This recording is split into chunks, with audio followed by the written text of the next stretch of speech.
તારું શું થશે? તમે કહ્યું કે પ્રતિક્રમણ કરવાનું અને પછી અંડરગ્રાઉન્ડ પડેલી ગાંઠો ખોદીને જોવી અને ઓળખવી. તો હવે પછી ગાંઠ દેખાયા પછી શું કરવું? મોહ અને માનની ગાંઠ દેખાયા પછી આગળનું શું કરવું તે એક્ઝામ્પલ આપી સમજાવવા વિનંતી. તે પહેલું આપણે કહીએ કે કોઈ પણ ગાંઠ ઓગાળવી હોય ને તો 4 સ્ટેપ સમજી લેવાનું. તમે કહો આ મોહ ખોટો છે, મેં જોયો, પછી કઈ રીતે ખોટો છે વિગતમાં પડો, સેકન્ડ સ્ટેપ. પછી જેટલી વાર એવો મોહ જ્યારે ઊભો થાય ત્યારે દેખાવો જ જોઈએ, ત્રીજું સ્ટેપ. એની પર પ્રતિક્રમણ થવું જોઈએ, પ્રત્યાખ્યાન થવું જોઈએ, જાગૃતિ રહેવી જોઈએ. અને ચોથું સ્ટેપ, એ મોહનું ક્યારેય ઉપરાણું ના લેવું જોઈએ. આપણે તો ઉપરાણા બહુ લેતા હોઈએ છીએ. હવે તમારે ધાર્ય કરવાનું, આ વખતે તો બસ નક્કી જ કાંઈ કરવા બસ કર્યું જ નથી. આ વખતે એક જણને મેં દુઃખ આપ્યું નથી, બધા દુઃખી થઈ ગયા હોય. પણ એટલું બધું અહંકાર રક્ષણ કરે ને કે મેં ભૂલ કરી જ નથી, હું કરતી જ નથી ને. હવે એટલે આ બધું ઓળખવું પડશે. એટલે હવે તમે કહો છો મને મોહ દેખાઈ ગયો, પણ 0માંથી પછી 1 થયું અને 100 સુધી હોય છે. અને એવા જુદા જુદા મોહ હોય છે. એટલે દીપકભાઈ એવું થાય, દેખાય એમ પણ પછી અંદર આમ બે પેરેલલ ચાલે. એક બાજુ એવું થાય કે ઋતાને રડવું આવે છે અને એક બાજુ થાય જો મોહને લીધે રડવું આવે છે. પણ બહાર તો બધું એવું થયા જ કરે, અંદર પેલું થયા કરે, આમ એક સાથે બે. હા પણ મેં વડો ને, શરમ નથી? શેના માટે રડવું આવે છે? બાથરૂમમાં જઈને રડ. શેના માટે આશ્વાસન ખાવા છે લોકો પાસે રડી મોઢે બતાડી? વઢાય થોડું, વઢાય કે ના વઢાય? બધાય એ તો બધાની વચ્ચે રડે. શું થઈ ગયું? બેન બરોબર છે, આપણે કોઈ બરોબર બેન જગ્યા છે પૂરું કરી નાખો, આપણે બહુ ડિસ્ટર્બ નહીં કરવાનું. તરત ધાર્યું થઈ જાય, રડવાય બંધ થઈ જાય. મને હવે શાંતિ થઈ ગઈ, થઈ જાય પણ ધાર્યું થઈ ગયું. એટલે આ બધી રમતો હજુ બંધ કરવી પડશે બેન. રડવા આવે તો જાઓ ને બાથરૂમમાં જઈને રડો, જંગલમાં જઈને રડો. એટલે કોઈ ફૂકો તો કોઈ છાણું રાખવા આવે જ નહીં.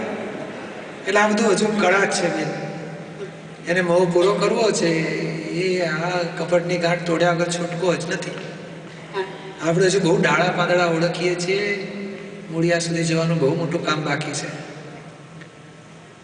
ખરેખર તો કેટલા બહેનોની શિબિર હોય છે ને પેલી ઇન્ડિયામાં. આ વખતે પ્રતિષ્ઠા 21 થી 27 ડિસેમ્બર પ્રતિષ્ઠા છે, કે 7 થી 8 થી 18 જાન્યુઆરી પારાયણ છે, અને પછી 23 થી 30 વચ્ચે બહેનોની ભાઈઓની શિબિર છે. એમાં કંઈ કે સ્પેશિયલ વાતો નીકળે છે ત્યારે પ્રગતિની વાતો પકડી લેવી જોઈએ. બાકી એની કેસેટો બહાર ફરવાની નથી એ સત્સંગ.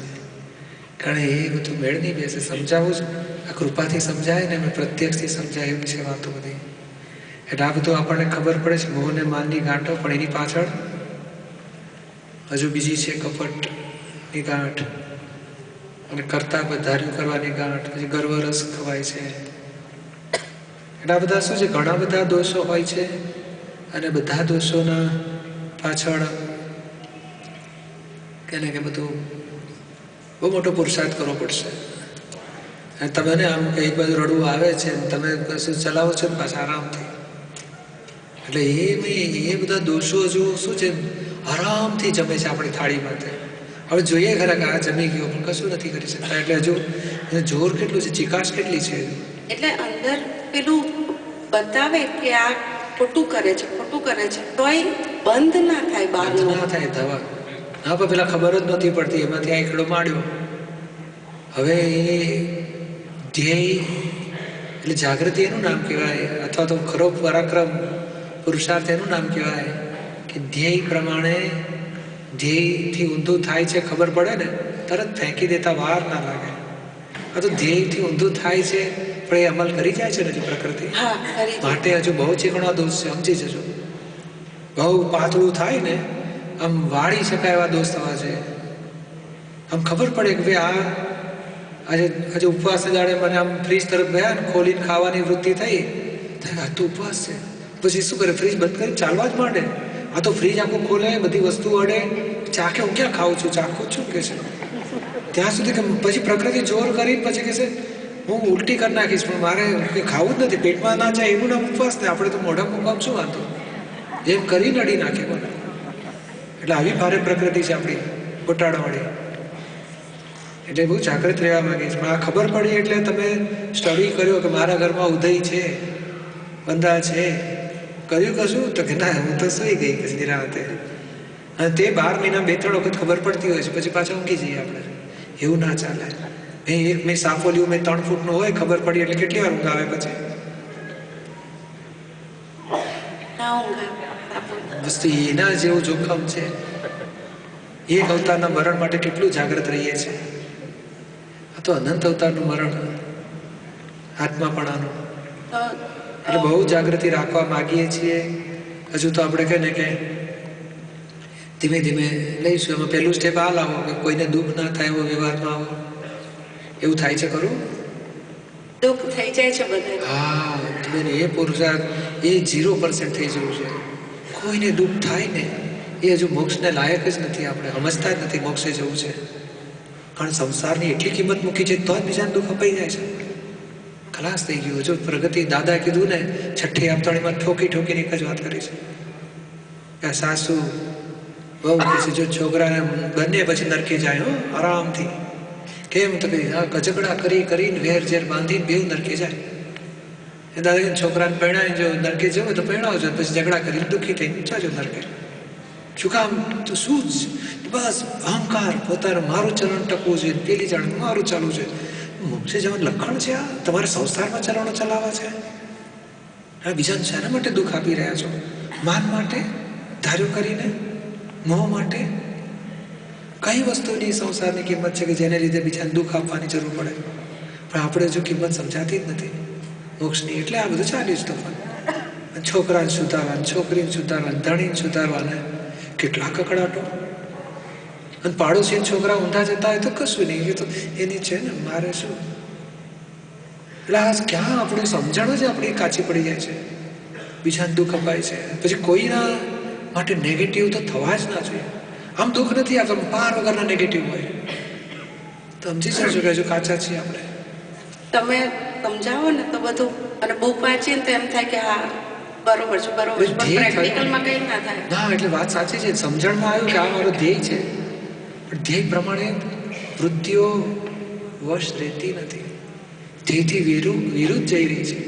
તમે કહો ને કે મને મોંની ખબર પડે છે, ગાંઠ દેખાય છે, પણ દેખાય છે એટલે શું? આમ 3:30 વાગે ઉઠાડ્યા ને આમ જુઓ ખરા પાછળ આવું દેખાય. 3:30 વાગે ઉઠાડ્યા હોય તો કેવું થાય આપણી હાલત? એ સ્થિતિવાળું તમે જોજો. અને 11:30 વાગે બપોરે હોય તો કેવા ફ્રેશ હોય? આપણે એવા જાગૃત રહેવા માંગીએ તો એ ડોઝિંગ વાળી સ્થિતિ છે. શું કરવાનું? એટલે બીજા આપણે આ કહે મને માનની ગાંઠ દેખાય છે, મોંની દેખાય છે, એ ગાંઠ પડેલી છે જ.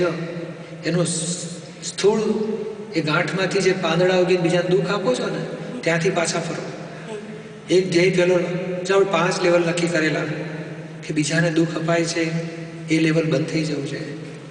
નો નેગેટિવિટી ઇન લાઈફ.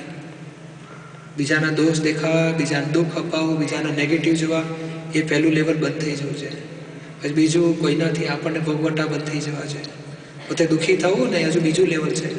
કોઈ દુઃખ આપતો નથી પણ હજુ દુઃખી તો થાય છે. દેખે ને દાજે પાછું મેં રસોડામાં ગયો કે છે શી જરૂર છે અત્યારે જવાની? પણ તમારે શું વાંધો પડે એમાં? એની ફાઇલો નિકાલ કરે છે, પણ તોય આપણને મેં ના પાડી પછી શું કામ કરે છે? એ કેટલું બી કકડાટ મેં ભોગવટા ચાલ્યા જ નહોતા. એ બધા હજુ 2 બંધ ના થાય ને ત્યાં સુધી પ્રગતિ જ નથી મોક્ષ માર્ગમાં. અને હજુ આ મોટું મોહ, ગર્વરસ, માન, કપટ એ તો જો આપણે અડી જ નથી શકતા, કારણ આમાંથી જ બહાર નથી નીકળ્યા. ખતબતમાંથી બહાર નીકળો તો આગળની વાત થાય. પછી તો બહુ મોટું જાગૃતિનું પુરુષાર્થ કરવાનું છે. પછી ચારિત્ર સુધી, જ્ઞાતા દ્રષ્ટા સુધી પહોંચવું છે. 5 લેવલ ગણ્યા આપણે. એમાં પહેલું લેવલ ને બીજું લેવલ ત્યાંથી જ હજુ ઊંચું નથી આવતું. એટલે આ ગાંઠ છે, એ ગાંઠના આપણે ખબર પડી ને એ તો બહુ ફક્ત આમાં આપણને ખબર પડી કે ભાઈ મુંબઈ નામની વસ્તુ છે ઇન્ડિયામાં. તેથી કરીને હજુ કે તમારું કેલિફોર્નિયા છૂટ્યું નથી ને ફ્લાઇટ પકડી નથી ને વિઝાના ઠેકાણા નથી, ટિકિટનું તો પૈસા નથી આપણે. કેદાડે પહોંચશો?